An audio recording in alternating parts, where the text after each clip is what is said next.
I've just been on Royal Caribbean's Independence of the Seas, and in this video, I'll take you on a full, honest ship tour deck by deck.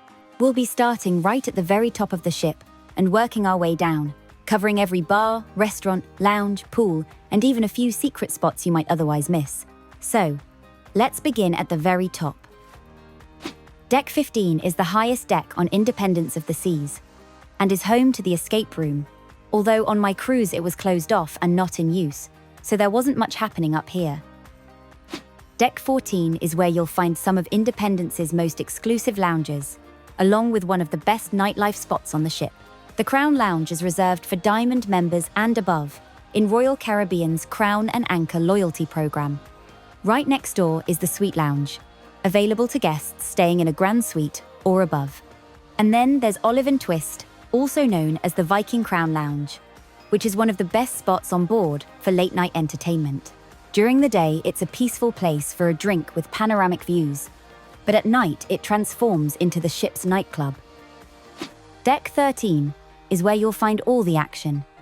It's the ship's sports deck, packed with activities for all ages and some brilliant views over the wake.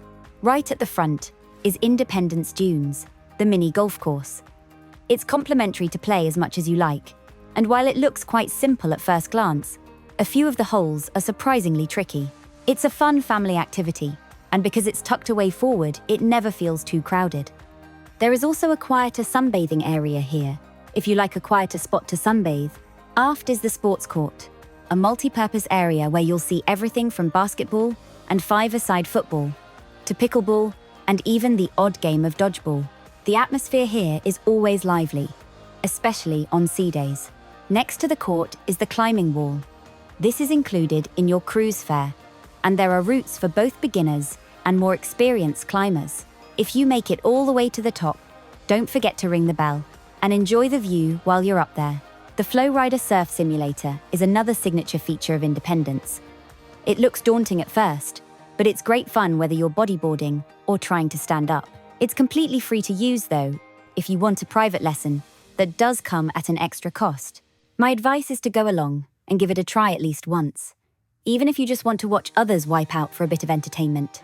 Above all this is the Skypad, a large dome-shaped structure that used to host virtual reality trampolines. These days, it's more of a flexible event space for things like cornhole or archery. From the outside, it's one of the ship's most eye-catching features, but on the inside, it felt a little underused on my sailing, more a photo opportunity than a must-do activity. Just beside the Skypad is the Sky Climber, a colourful climbing frame designed for children. It's completely enclosed, so kids can scramble, climb, and explore safely while parents watch on. Finally, you've also got the twin water slides, which twist down towards the back of the ship. They're included in your fare and always popular, especially with families, so be prepared to queue at peak times.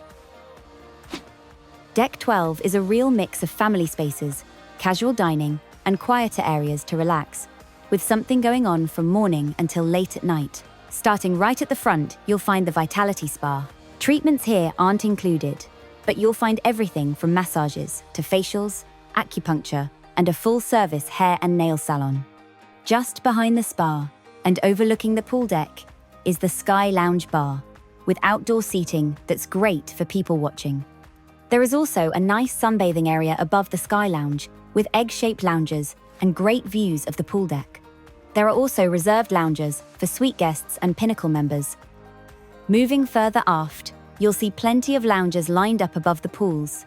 And this is also where Royal Caribbean rents out their private Casitas. They do cost extra, and personally, I didn't feel they were really worth the price. But they can be handy if you want guaranteed shade and a base near the pools. This is also where the jogging track circles the deck. 4 laps of the jogging track is equal to 1 kilometre. You can also play table tennis on Deck 12. And this was really popular with both kids and adults. Heading back inside, you'll come to the arcade, filled with video games and ticket machines.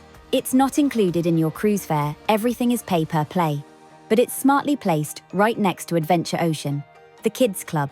Adventure Ocean is complimentary for ages 3 to 12 and split into age groups, while the nursery takes little ones from 6 months to 3 years for a small extra charge. There's also Fuel, the teen club for ages 12 to 17, which is more of a social hangout than structured activities. And right at the aft of Deck 12, you'll find Johnny Rockets, Royal Caribbean's retro American diner, and there's seating both inside and out. If you are looking for a quieter sunbathing spot and a sun lounger, then the aft of Deck 12 is a good place to try on a sunny sea day. If the jogging track is busy and you want to get your steps in, then there is a nice loop you can do to the aft of the ship and around. Deck 11 is one of the busiest and most important decks on Independence, and it's where you'll spend a lot of your time on board. Starting right at the front, you'll find the adults-only Solarium, which was my favorite spot on this deck. It's a peaceful escape compared with the main pools, with comfortable cushioned lounges and a calmer atmosphere. The real highlight here are the cantilevered hot tubs, which extend right out over the side of the ship and give you incredible views. The Solarium also has its own bar, perfect for that sea day cocktail, and it's much quieter than the main pool bar on Deck 11. Just behind the Solarium is the Vitality Gym, a large and fully equipped fitness center with treadmills, bikes, weights, and huge ocean views. It's one of the better gyms at sea and a great way to burn off some of that cruise food if you're so inclined. Now here's a tip most passengers miss. On the way into the gym, you'll find saunas and steam rooms, and they're completely free to use. Hardly anyone seems to know about them. So you can combine a dip in the Solarium pool, time in the hot tubs, and then the sauna and steam room for your own DIY spa day, all without paying a penny extra. Moving back, you come to the main pool area. And here's another top tip for you. You can get your pool towels on the left-hand side of the pool area, near the Solarium. You can take your wet towels back to be exchanged at any time, but you will need your cruise card to get the towels for the first time. Also, remember to take them back at the end of the cruise, or you will be charged. In the main pool area, there are 2 large pools, the resort pool and the sports pool, plus 3 hot tubs. This is where the atmosphere really ramps up, with live music, pool games, and events like the belly flop contest and sail-away parties. It's great fun, but it does get extremely busy on sea days, and finding a lounger close to the pool can be tricky unless you head out early. The pool bar here is always packed and keeps the cocktails flowing throughout the day. Behind the main pools is Splashaway Bay, the kids' aqua park, with its fountains, drench bucket, and small slides. It's colourful, lively, and one of the most popular spots for families. Just beside it, you'll also find Soft Scoop, where kids and adults can help themselves to complimentary soft serve ice cream throughout the day. Next door to Soft Scoop, you'll also come across Tide and Trail, a small retail outlet selling things like goggles. But on my cruise, it was closed. Also in the Splashaway Bay area is Fish and Chips, which on Independence is mostly included in your cruise fare. Classic options like fish and chips, chicken fingers and chips, shrimp and chips, and even a crispy fish sandwich are all free of charge. The only extra cost item is the fried lobster tail. It's a brilliant casual option on a sea day if you don't fancy the buffet. At the aft of Deck 11, you'll find the Windjammer Marketplace, Royal Caribbean's buffet restaurant. One thing that makes Royal Caribbean a bit different here is the cheerful, washy-washy routine you'll encounter before you even step inside. Crew members stand at the entrance with sanitizer and encourage everyone to wash their hands properly at the sinks provided.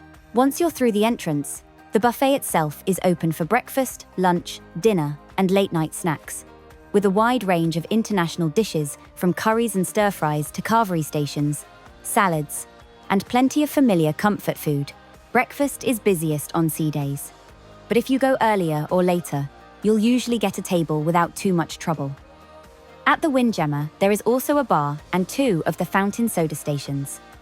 You can also help yourself to coffee, tea, water, and soft drinks like lemonade. And tucked just beside the Windjammer are 2 of the ship's specialty restaurants. Giovanni's table serves Italian classics like fresh pasta, risotto, and tiramisu, while Chop's Grill is the steakhouse, known for its filet mignon and indulgent desserts. And if you're wondering which dining options are worth the money, I've got you covered. My next video is a full dining review of Independence of the Seas, where I'll share exactly what stood out and what didn't. So make sure you're subscribed so you don't miss it. Independence of the Seas has cabins spread across several decks. You'll find a few staterooms tucked away on decks 12 and 11, but the main accommodation areas run from deck 10 down to deck 6, with more again on deck 2. On my cruise, I stayed in an inside cabin on deck 9, cabin 9497, which was right at the aft of the ship. It was perfectly functional, but the decor did feel quite dated. When we first arrived, the cabin was set up as a double, even though we had asked for a twin, and there really wasn't much space to walk around the bed. We asked for it to be changed to a twin, and that made a big difference, giving us more room to move about. There are no plugs by the bedside, which is a bit of a drawback. You'll need either a European or an American adapter, depending on what you bring with you, but you do get the usual facilities: a kettle, fridge, and hairdryer, all provided. There's also a nice sofa to sit on, and I was impressed with how much storage space there was for clothes and bags. The bathroom was the standard cruise ship size, but I really appreciated the glass shower door instead of a clingy curtain. It just makes the space feel a little fresher and easier to use. Overall, it was a clean and comfortable cabin, just a bit dated. And while you're moving around the cabin decks, you'll notice some nice sitting areas near both the forward and aft lifts, with big windows or overlooking the Royal Promenade. A peaceful little spot to pause with a view. One thing I really liked were the glass-fronted internal elevators. As you ride up or down the ship, you get a great view of the Royal Promenade.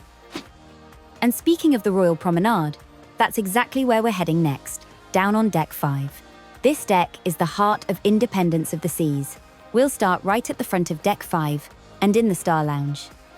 This is a versatile entertainment venue that hosts everything from trivia and karaoke to live music and game shows. It's also where you'll often find themed events or smaller activities that don't fit into the theatre. Now here's a tip. Just off to the side of the Star Lounge, there's a discreet door that takes you outside to the promenade deck. If you follow it all the way forward, you can walk right onto the ship's helipad. It's one of the best secret spots on board, perfect for sailaways. Incredible views as you arrive into port, or even just a quiet photo opportunity away from the crowds. Not everyone realizes you can go out there, so it's well worth remembering. Heading back inside, and just next door to the Star Lounge, you'll also find the library. It's a small but quiet space, with books, puzzles, and comfortable seating. And it's a nice contrast to the busier bars and entertainment areas nearby. From there, you step straight into the Royal Promenade. Let's walk through together. The first thing you'll come across is Sorrento's, the complimentary pizza venue. It's open until late at night and always busy after a show or a drink. A quick slice here is almost a Royal Caribbean tradition. Here you will also find the promenade shops, which sell everything from duty-free watches and perfumes to souvenirs and Royal Caribbean branded merchandise. Even if you don't plan on buying anything, it's fun to browse when the sales are on. Up next is the Ale and Anchor pub, styled as a traditional British bar with live guitar music most evenings. It's one of the most atmospheric spots on the promenade, and usually packed late into the night. And opposite the Ale and Anchor, you'll find Vintages, the wine bar. This has a quieter, more grown-up feel compared with the pub, and it's a great place for a relaxed drink or a tasting flight. Just outside Vintages, you'll spot the classic Morgan car and a giant teddy bear, another of the ship's top selfie spots that everyone seems to stop for. In the center of the promenade, there's an open space that turns into the main event area. By day, it's a thoroughfare, but at night, you'll often find live DJs, parades, and themed parties happening here. A little further along, you'll reach Sugar Beach, which is a colorful sweet shop selling everything from pick and mix to novelty treats. Right next door is the Ice Cream Parlour, where you can buy hand-scooped ice creams and sundaes. Directly opposite is Café Promenade, which is complimentary, except for specialty coffees, and open 24 hours a day. It's perfect for a quick coffee, tea, or snack at any time, especially if you're heading back from the bars late at night. You'll also find a cluster of service desks here. Guest services is the go-to for questions and queries, while the Shore Excursions desk handles your tours in port. Next Cruise is also here, where you can book your future sailings with onboard offers. On the opposite side sits the Champagne Bar, one of the most elegant venues on the promenade, with live music most evenings and a good spot for people watching as passengers stroll past. And finally, two little details not to miss. The large Royal Promenade sign makes a great photo spot, and so does the colourful bridge that spans the promenade above. It's one of those places everyone ends up taking a selfie, and it really captures the energy of this space. At the aft of Deck 5, you'll find the top tier of the 3-level main dining room. This is a stunning space with grand chandeliers and sweeping staircases. It's open every evening for dinner, with rotating menus that change daily. And it also opens for breakfast each morning and lunch on sea days. Starting right at the front of Deck 4, you'll find the Royal Theatre. This is the main show lounge on board, and it's huge, stretching over 2 decks. Independence of the Seas is one of the few ships where you can see the full Broadway production of Grease, included in your fare. Beyond that, the theatre also hosts comedians, game shows like Love and Marriage, headliner acts, and live music. There's usually something happening here most evenings, so it's worth checking the daily planner. Just outside the theatre, you'll come to one of the most popular bars on any Royal Caribbean ship, the Schooner Bar.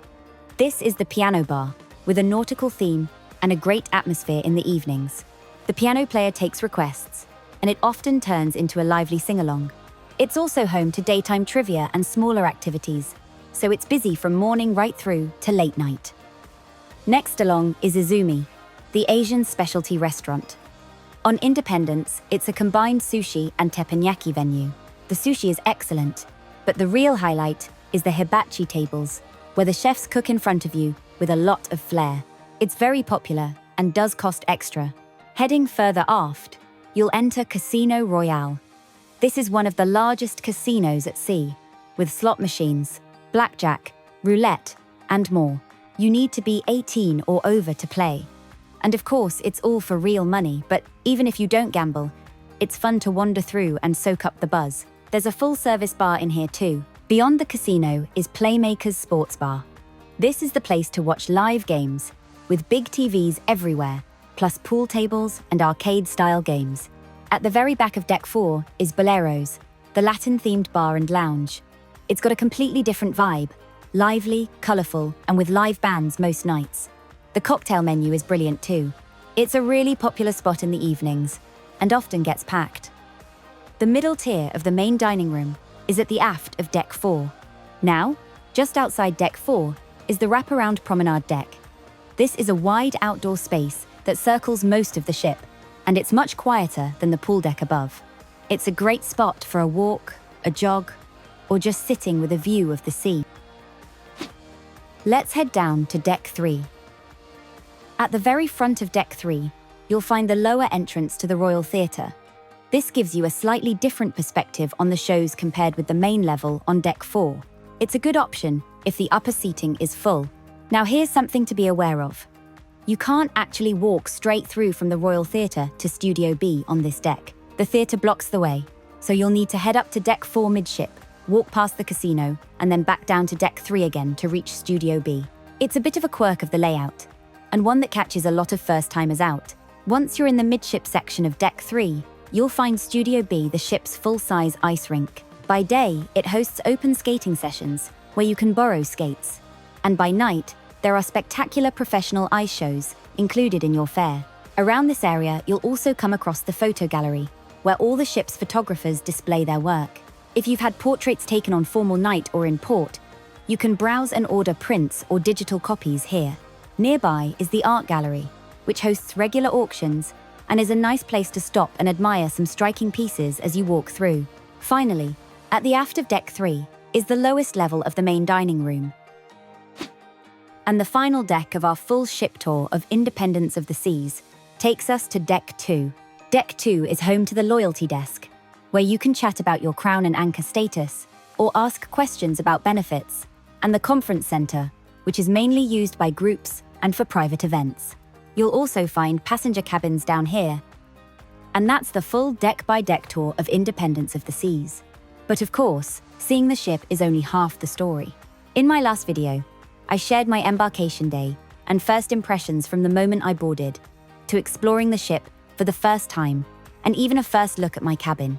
If you haven't watched that yet, click on screen now. It's the perfect companion to this full tour, and it'll give you a real feel for what it's like stepping on board.